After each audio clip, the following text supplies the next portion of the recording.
for Chen.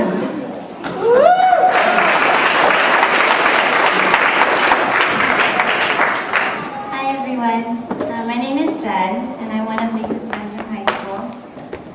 Most of you probably know Lisa as a sweet, smart, practical girl.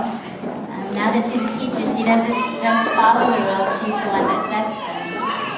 So as I thought about what to share in this speech, I remembered an incident which shows a different side of Lisa, and is also one of my favorite memories of our friendship. So during our senior year of high school, we took a class trip to the island of Molokai, and Lisa and I were assigned to the same cabin. Every night we had a curfew, but one night we decided to break the curfew to stay up and talk. Don't tell our students that. So we sat outside on the deck, just chatting under the stars and enjoying the night. Well, eventually it got late. We fell asleep on the deck. And the next morning we woke up covered in mosquito bites. All over our face, our arms, legs, there were, at least 20 or more.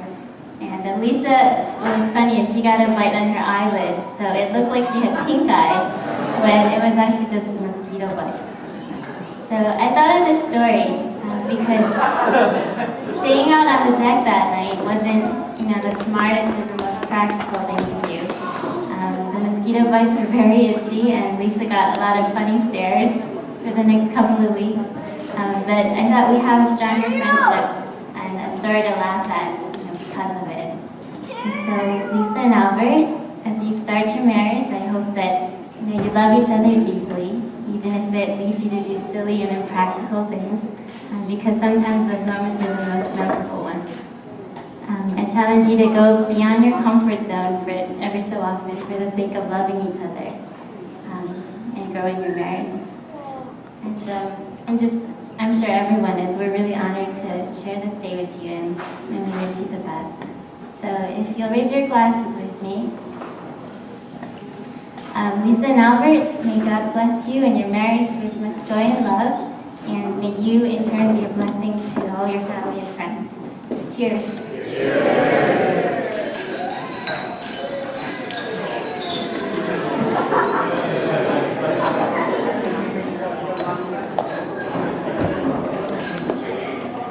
Thank you, Jennifer, for that lovely toast.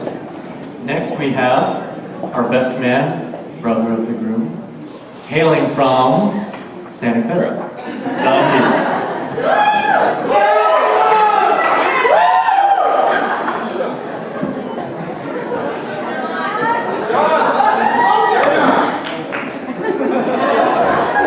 Well, I'd like to thank all of you for two reasons. The first, for coming up to celebrate these two lovely people who today have become one Lisburn.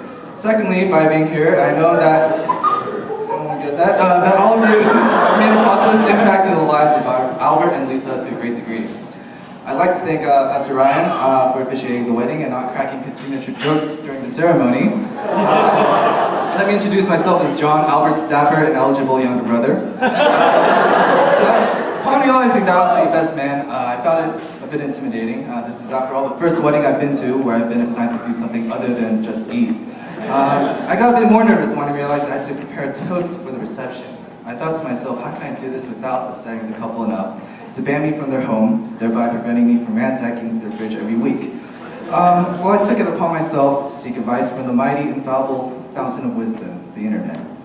After realizing no one in the web community at Yahoo Answers was responding to my posted question of, how do I prevent myself from seriously messing up my brother's wedding? Can anyone help me please? It's tomorrow and I'm desperate for help. I took it down and started writing from the heart, but by then I was already late for the service this morning. Now being 9 years older than me, Albert has always been more than just an older brother to me. He's always been old.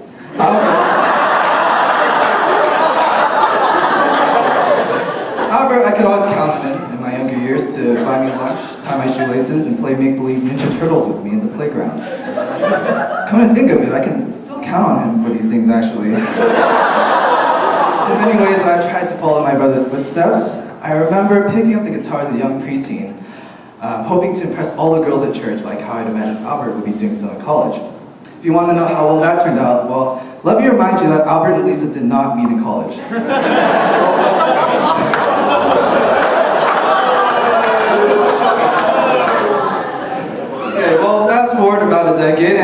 serendipitous sequence of events occurred, which many of you have heard about or witnessed. While taking a kendo class, Albert tore his Achilles tendon after losing in a brutal battle between him and a stretching exercise. His bone leg won him sympathy and ultimately adoration from lovely Lisa in that order. Well, during that time, I was down in Southern California in school, completely deaf to the recently resuscitated heartbeat of Albert's love life. So, 2 summers ago, as we were chatting online, Albert started talking about a girl that he was really interested in, and initially I found it just a little odd. Actually, scratch that, I found it really weird. Normally anyone, even family, would have to pry hard to take a glimpse into Albert's love life. Well, let me tell you one thing. My brother is truly one of the biggest people I know. When something piques his interest, he pours over every detail of it to see if it's worth going all out for, as he demands fully of my taste. So I didn't have to worry about who he'd go after, knowing his discerning predilections. The only concern that crossed my mind was how he was going to manage to catch her without scaring her away. But when he told me that the girl he was describing to me was already his girlfriend, after cleaning the coffee out of my keyboard that spilled out of my nose in disbelief, I knew this was going to be it. And lo and behold, 2 summers later, and here we are witnessing a miracle. I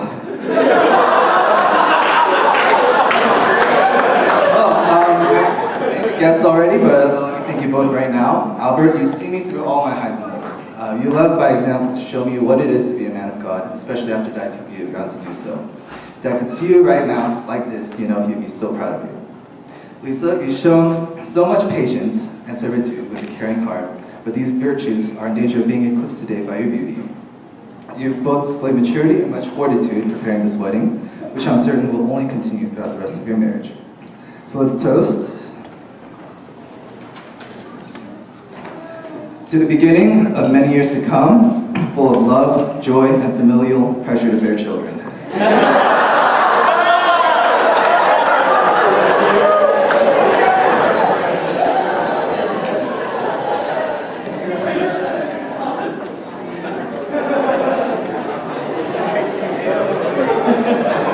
Thank you very much, John. So Albert, when you guys were playing imaginary Teenage Mutant Ninja Turtles, which one were you? I don't know the what, like, John?